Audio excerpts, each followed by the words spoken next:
Hey, everybody, welcome to Sexual Health and Wellness Tips with Vicki and Amber. Thank you so much for joining us again. I am Vicki. And I remember. So, today we're actually going to talk about the importance of feeling safe enough in your relationship to communicate your desires and your needs with a partner. So, this is a little heavy.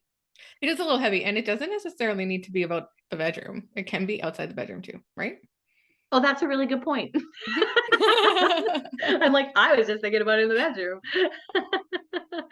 I think that is a really good point, and I think that one of the things that we have to do in our relationships is that we start those conversations outside of the bedroom, regardless of if they are an inside of the bedroom conversation or not. And when we are in the moment, it's really hard to effectively communicate our desires and our needs um, in any kind of vulnerable way when we're kind of in the moment. So I think that when we take that conversation outside of it first, decide how that conversation is going to look, design that for you and your partner, and then take it into the bedroom if that's where that conversation was headed is a really important piece. And one of my favorite places to have a conversation is in the car. When we're You alone in the know, car, that's one of my favorite spots to just like not hash out, but like just have those open communications because we're not doing anything else. We're just sitting there. also, there is a little bit of a lack of eye contact. So if you're feeling really vulnerable in that moment, your partner can be receiving that information, but one of you is focusing on the driving. So there isn't a lot of that. And then you can stop when you feel confident, comfortable, and then continue to have that conversation in a face-to-face, one-on-one, super connected way. I'm not saying don't do that. I'm just saying that might be a great way to broach a topic. Yeah, absolutely. And if they're not feeling it in that moment, I think you have to respect that with your partner and just, okay, when can we retable this? Because it's really important to me that I need to talk to you about this. And I would like for us to both have this conversation and just make sure that you can retable that communication with them. Yeah. So Amber, I have a question for you. Mhm. What do you do if your partner does not want to participate in that kind of conversation? I'm just making it, I like to let my partner know that it's a very important thing for me and that I would really respect if they would like take a moment to have that time with me in that conversation with me. And it doesn't necessarily mean that they have to like jump full force into it, but I need them to hear me. And I think Yeah. that that's really important and just validate that what I'm saying Yes. is they're receiving it. Yeah. And I think that bridge of that communication is super important. I think that there are a lot of people who have partnerships where one wants to talk about all the things and the other person is like, can we just do the things? Right? And if there is a disparity in that energy, I think that that's where you may need to reach out for some help on communication. You're going to have to work on that. That's going to have to be something that is paramount and important to both of you in order to bridge that gap. Otherwise, what happens is those pieces are just going to kind of sit dormant, and those pieces inside of you are going to feel really empty. And I think that that communication piece is going to be really super important, and that speaks to feeling safe inside your relationship and safe enough to open up and have those conversations and know that you're going to be received in a way that is respected and loving. Yeah, and know their boundaries too. I think it is important because I know, like with my husband, I had to really learn that I can't.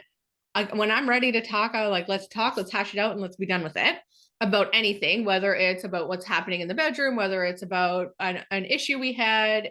It doesn't matter what it was, but if he wasn't ready, that he wasn't ready, and that was his. He needed time to kind of process Yeah. and then we'd come back to it. But it took me a while, but I know now we're going to come back to it.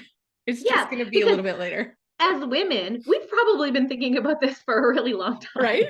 time, right? So when we broach the topic and we bring it to the surface, it's already been in here for a while. We're kind of surprising them with a conversation that we've been having internally for some time. So yeah, we need to give them a minute to catch up. And but you need to be in a partnership where the other person is willing to have that conversation, willing to pros and cons it with you, make the list, see where that fits for you guys, and then decide. Now, what are some of the things that can, of course, stop people from wanting to have those conversations. I mean, there's so many reasons why somebody might be like, whoa, no, we do this, we don't talk about it. I think it could be past trauma. You know, if you've ever been affected by any kind of trauma that has a relationship to that particular topic or that event, you might not be talking about it. Like Yeah. it's just it's a red, absolutely no go topic. Yeah. And sometimes your trauma could just have been around conversation and a conversation not being received or gone well, or anger management or whatever. It doesn't even have to be about that topic itself. It could be about the fact that you're trying to communicate, period. Yeah, absolutely, Right? absolutely. And I think in a long-term relationship, maybe you've been with your partner for a really long time, you've learned to like ebb and flow with whatever is happening in your relationship or broaching a new topic. But what happens when you're starting fresh? We might be having a lot of single people listening. Like, where are we Yeah. going from here? Well, I think that that's kind of like a new shoe in blackjack. I feel like that is a new lease on life, and that's an opportunity for you to design your life. And I want to do this. I want to talk about designing your life in another segment one day, Amber. But I think that that is your opportunity to decide what you're going to allow in your life and what you're not going to allow, what you're willing to have, even though it's not really on the top of your list, and what that communication style is going to look like. And it's going to be really easy to decide who you give your time and your energy to in a new relationship. So I think that's kind of the exciting part. And it's kind of where I am even in my life right now. So it's strange and it's exciting and it's a gift. And I think that people need to really look at that and go, how do I want my life to look? What do I need my communication style to look like? And what do I need from a partnership in order to support me in that? And that just means that you're going to weed through people pretty quickly because there are going to be people who aren't going to meet your needs and aren't going to want to. And then there are going to be people who are going to be willing to at least have the conversation. And I think that part right there, if you find a communicator, mine. Hook, line, sinker, done. That's right. Totally. And I Awesome. mean, so we're talking about like communication desires and your needs. So let's go into the bedroom aspect of it. And I decide I desire something different. You know, Right. like we've done the same thing over and over for 10 years, and I desire something different. And touching on that topic, when you know maybe your partner might not be as perceptive as you. Yeah, yeah. And you're right. How somebody receives that conversation is theirs to own, first of all. And something that I've recently learned is that broaching a topic or a conflict, which could potentially be a conflict, which is, and I don't mean conflict in a negative way, but just a conflict in I have a concern or I have a need that's not being met, and we need to kind of figure this out.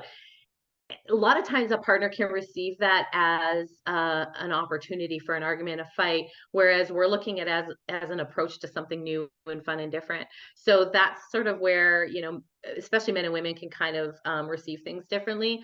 So I just think that's really important is your approach, and that you're coming from a place of care and concern, and you make sure that person knows that this isn't a deal breaker. I'm just telling you that I have some other thoughts and ideas, and I'd like to run them past you, like to see what, you know, might feel like it's in your wheelhouse or may feel like, ooh, I don't know if I can do that, but I'm willing to try. And then no, I can't do that. So but again, that just goes right back to communication, which I think is Right? so Yeah. freaking sexy. And I think it's crucial to not disregard what you've had the past however many times you've been with your partner or years you've been with your partner. Like, I'm not disregarding what we have. I think it's fantastic.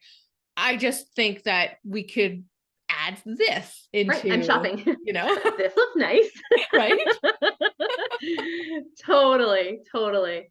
Yeah, I agree. I think that if you are with a conversationalist and you have somebody who you can feel safe enough to open up that conversation, it doesn't mean that it's going to be checked off on the list of to-dos. It just means that you're in a space where you feel comfortable, you're having the conversation, and you're that's a couple that's in it for the long haul, and I love that. And if you have somebody who's not really open to communicating, you might just need to drop it a few times to Yeah, kind of get their mind going, like, oh, you yeah. know? Oh, she's kind of serious about this one. Yeah. Yeah, Maybe totally. I will have that conversation.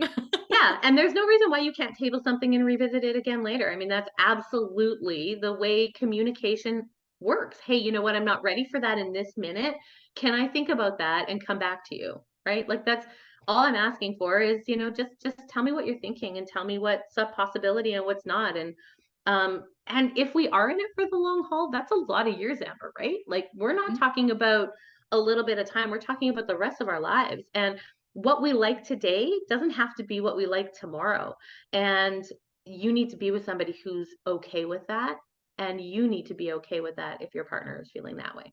Yep, absolutely. Awesome. Well, thanks for joining us, everybody. Yeah. Thank you. Bye.